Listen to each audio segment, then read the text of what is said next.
Olá, alegria de estar aqui com você e de continuar o papo da semana passada com Josi Mansur. Vamos continuar falando da primeira das 3 proposições fundamentais de A Doutrina Secreta. A Josi está se baseando num artigo de um amigo nosso, um irmão nosso, chamado Barend Furhan, que é um holandês e que proferiu esta palestra, as 3 proposições de A Doutrina Secreta, em Portugal, e depois esse artigo foi publicado nessa revista aqui, Biosofia, que é uma excelente revista. Entra aí se você se interessar, pesquise na internet. Biosofia, é uma revista portuguesa. Com certeza. Josi, a primeira pergunta então que eu te faço hoje é: por que a ideia da infinitude é um forte argumento para a ideia da unidade? Bom, nós estamos retomando então o conceito de a primeira proposição, uma das grandes ideias, né, do sistema teosófico, e a ideia da infinitude, ela é um grande argumento para a ideia da unidade, no sentido de que ela é um símile da ilimitabilidade, né? Então, o que é infinito para nós também é algo incompreensível na finitude da nossa consciência. Então, pensar que nós somos essa infinitude, essa ilimitabilidade, essa unidade de todas as coisas, também nos acalma no nosso cotidiano. Né? Principalmente no sentido de que nós temos sempre pressa, né? E às vezes a gente tem pressa para chegar em lugar que a gente nem sabe onde é. Então isso gera nas pessoas muita ansiedade, muita angústia, né? E perda dessa consciência de que estamos unos com tudo e com todos, e que tudo está determinado para acontecer. Basta que a gente faça o nosso esforço e a nossa caminhada. Então essa ideia, ela parte de que tudo é parte dela. Pensar na ideia do infinito e da unidade significa que tudo é parte dessa ideia. Todo ser humano lhe pertence, da mesma forma que os animais, as plantas, as estrelas, os sóis, e tudo isso é ilimitado e, portanto, é uno. Né? E essa ideia da unidade e do uno de todas as coisas é o que realmente nos traz o sentimento de fraternidade universal. Porque só seremos fraternos verdadeiramente quando compreendermos esse conceito verdadeiramente no nosso coração. Então essa ideia precisa ser refletida diariamente no nosso cotidiano. Nossa, porque à medida que eu me coloco uno com tudo e com todos, eu não tenho mais necessidade de me separar, de criar contrariedades, de achar que eu sou menos ou mais, de que eu tenho mais importância ou menos importância do que qualquer outra pessoa. Então, essa ideia é um grande paradoxo do ser, né? Porque somos ilimitados, contudo não podemos entender o ilimitado.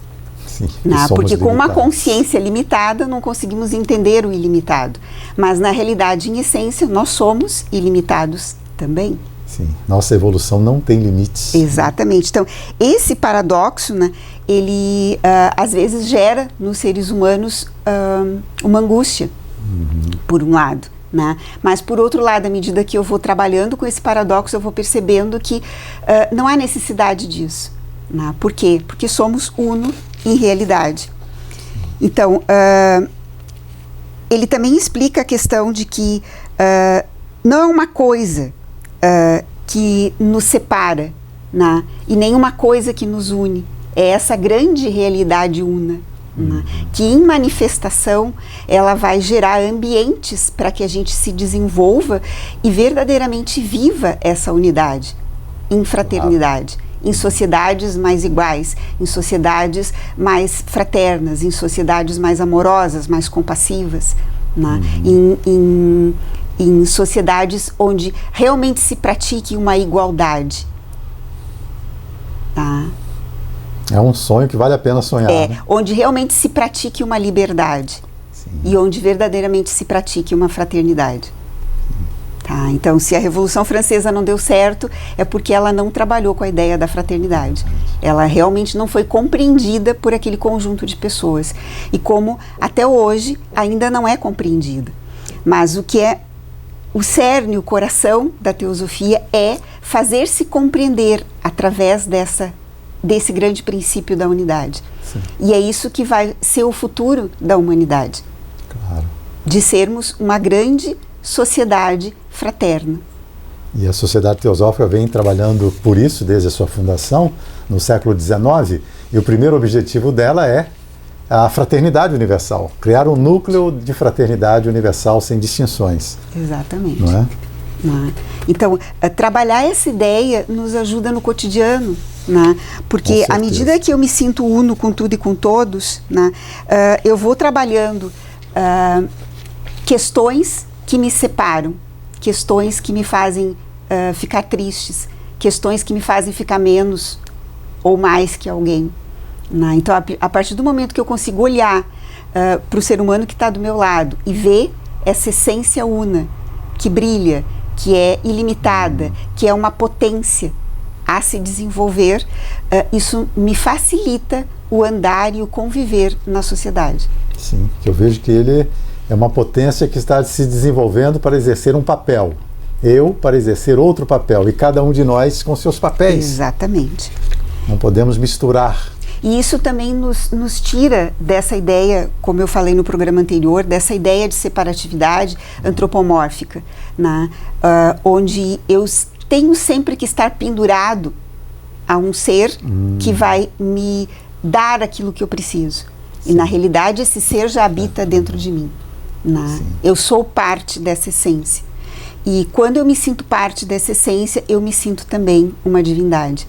E eu tenho a potência desse todo para gerar um cosmos, para gerar um outro ser humano, para gerar uma ideia, para gerar uma ação de trabalho, para gerar uma ação de solidariedade, né? Para gerar ações de bem.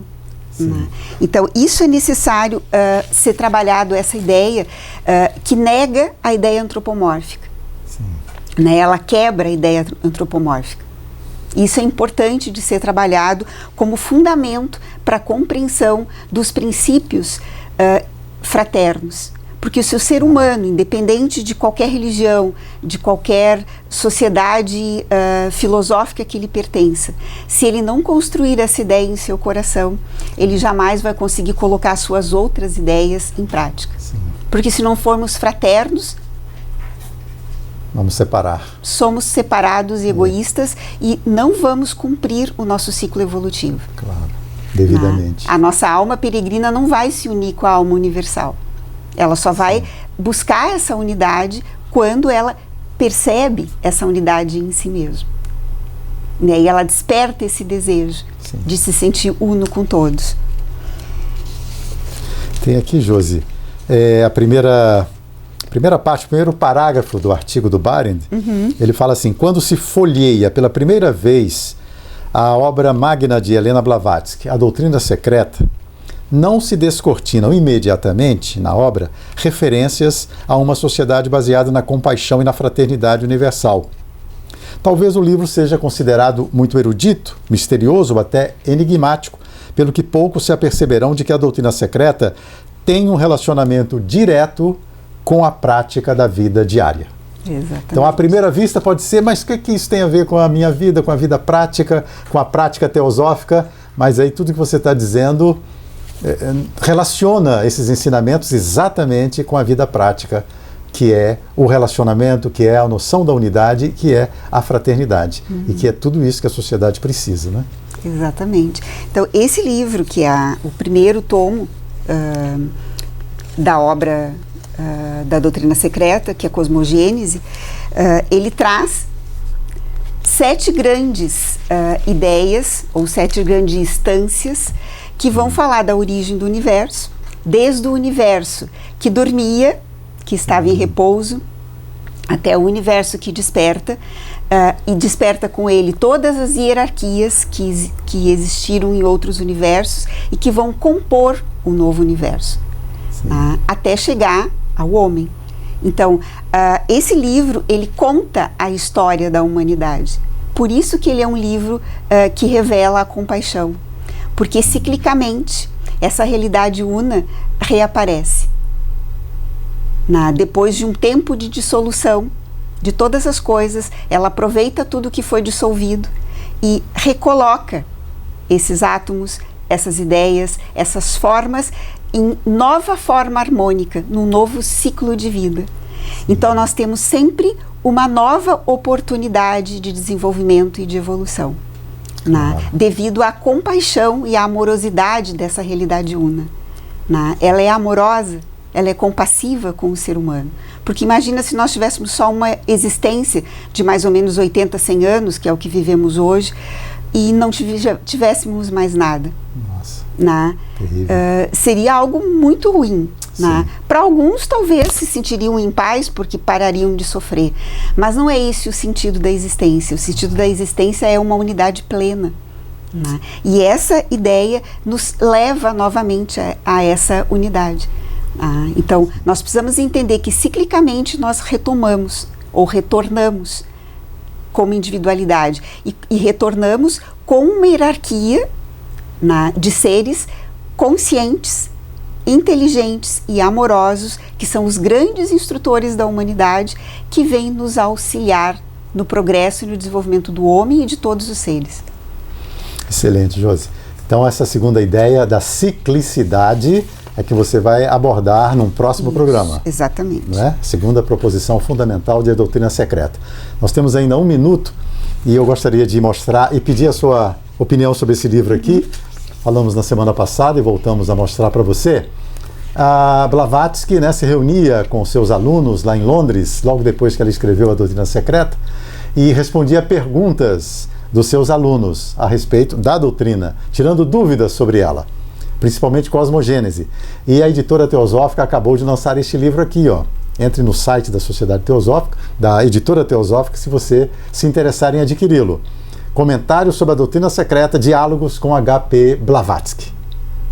É muito inspirador esse livro também, é um complemento excelente para o estudo, não é? Exatamente, porque dentro da Doutrina Secreta, além de ter a contação das alegorias, das instâncias, da origem do universo em repouso, do universo em manifestação, da origem do homem, como todo o nosso cosmos e os planetas e sistemas solares se desenvolveram, existem pequenos comentários dessas ideias.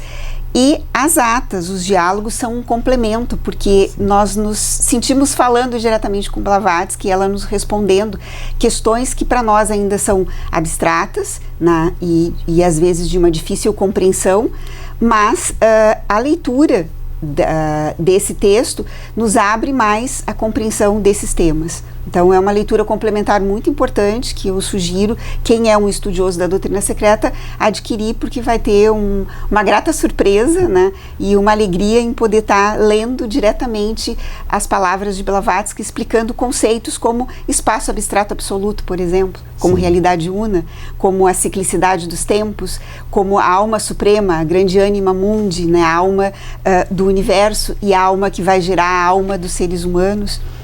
Então, nós temos sede de sabermos dessas questões. E quem é um sedento dessas ideias, esses 2 livros vão ajudar bastante na jornada. Obrigado, Josi. Eu que agradeço. Então, Obrigada. até o próximo Cá Entre Nós. Nós vamos continuar conversando sobre as proposições fundamentais de A Doutrina Secreta. Até o próximo, então, programa e muito obrigado pela sua companhia.